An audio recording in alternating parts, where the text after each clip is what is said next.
membacakan sinop.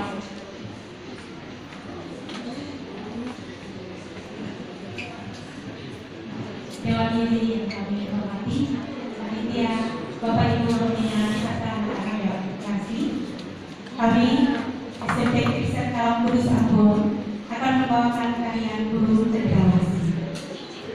Karya Guru Cendrawasih merupakan karya yang memisahkan tentang sekelompok guru cendrawasih yang sedang memamerkan keindahan dan keelokan tubuh guru tersebut.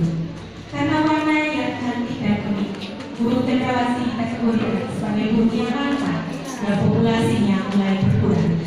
Karena itulah ibunya kesadaran dari masyarakat untuk melestarikan guru cendrawasih tersebut. Populasi guru cendrawasih di Maluku dapat ditemukan di Kabupaten Kepulauan Riau. Alur karya, seorang penari masuk karena mampu mewakili 4 penari lain, dan penari tersebut adalah penari induk guru cendrawasih. Induk guru cendrawasih mulai menunjukkan keindahan, keelokan tubuhnya, dan mencari tempat nyaman bagi dirinya, dan baru mulainya di saat melakukan gerakan.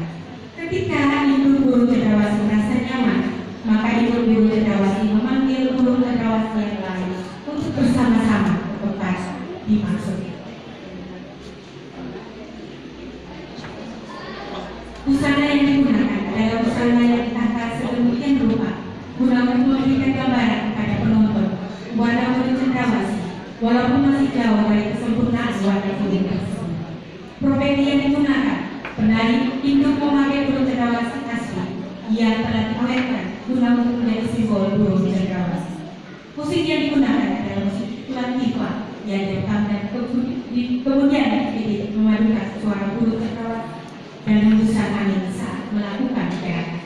Inilah karya guru cendrawasih SMP Kristen Kalam Kudus Ambon.